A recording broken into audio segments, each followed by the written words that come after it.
vehicle spotted. Please dispatch immediately.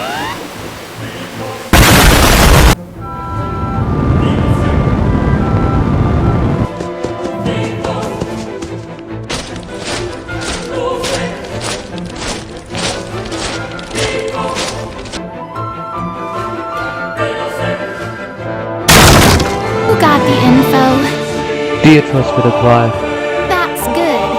We have enough information for this. I shall go prepare the camera.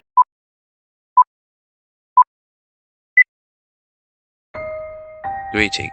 My alias is known as Painticle, And this is Snoo. and we have acquired vital information critical to the explanation of the events that led our city into demise. So, let us elaborate. So, education before the apocalypse. You remember going to school, doing your homework, exams, getting locked in the bathroom. Well, as it appears, through the information that we have gathered, that these schools are directly linked to the downfall of our once great city. And it sets all linked to just a few schools: Westlake Boys, Auckland Grammar, Rangi Toto, the likes, all located within Auckland. And looking into the old documents of school achievements each year, we have uncovered a truth. Almost 54% of all inter-school achievements, from scholarships to sports titles, were held solely by these schools. And we have noticed that there is a relative trend in how the more achievements Auckland schools have gotten, the more chaotic the situation gets. First, however, we must explain the situation in achievements earned from Auckland schools. From AGC Parnell to Westlake Boys High School, these schools held most of the achievements earned across New Zealand, becoming one of the highest ranked schools in all the land.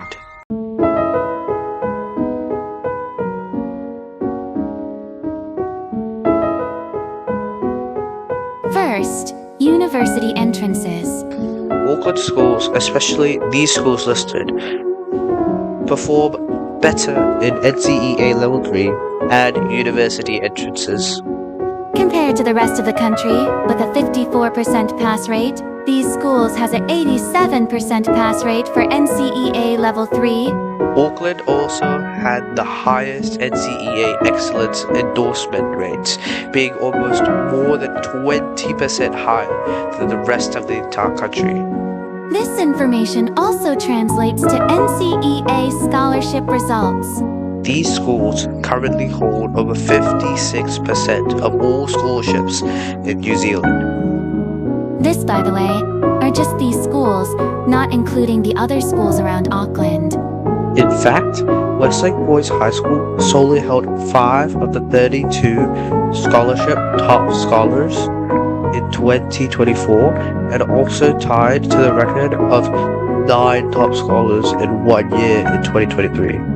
Most educational competitions, too, are held by many of these few Auckland schools.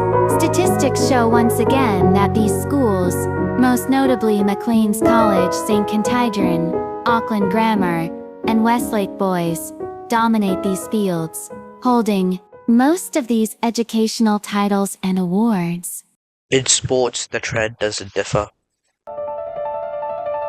Sports awards are also major statistics, where we have noticed that these schools dominated New Zealand awards in 2020s. These schools held most of the sports-related awards.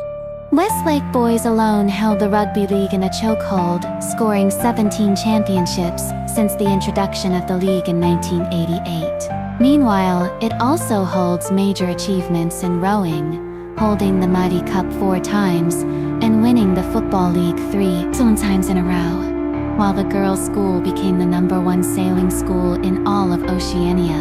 Other schools, such as Auckland Grammar, has won multiple national championships, such as 8 times in 2023. Maclean's has won the cycling championships multiple times in the past few years. St. Kentigern and boys basketball, and titles in hockey and cricket. have seen the Auckland schools dominate more than 78% of all sports achievements in the country.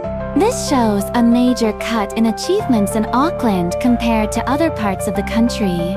And it gets much more interesting, however, in extracurriculars. Extracurriculars are major pillars of schools and education.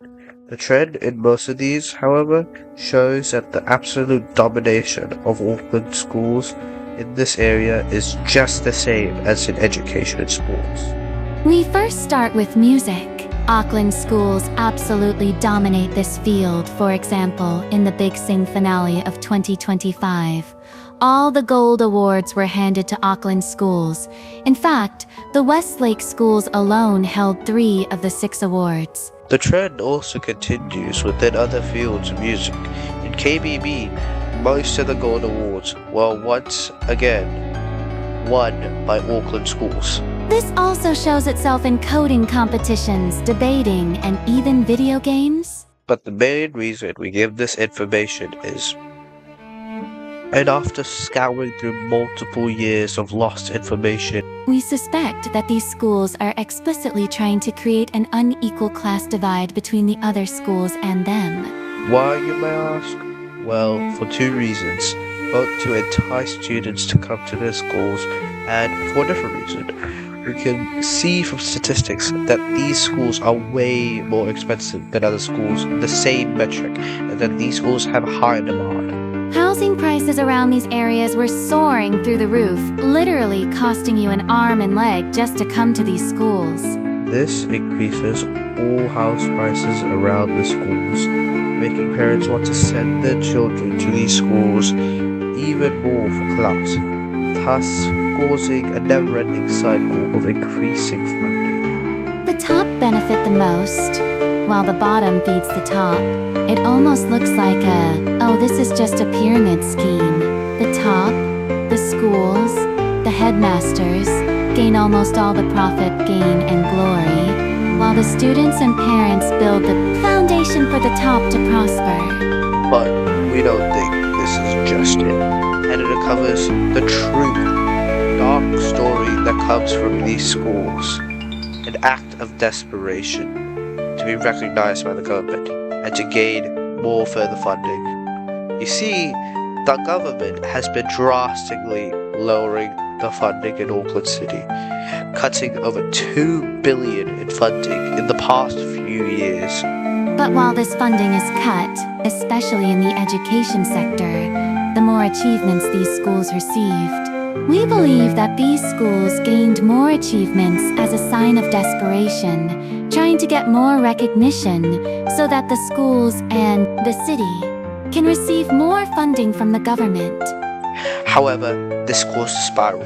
The government thought that reducing funds from Auckland by diverting it to the capital, Wellington, was effective, as it made Auckland more efficient, further exasperated by the productivity of these Auckland schools, and with increasing corruption in the government, eventually causing a downward spiral until, in the end, too little funding was given to the city and it collapsed. The public sector, almost bankrupt, could no longer protect the citizens, and then the gangs took over and the government ran off. This is the information that the government is trying to restrict from you. They caused the collapse of Auckland,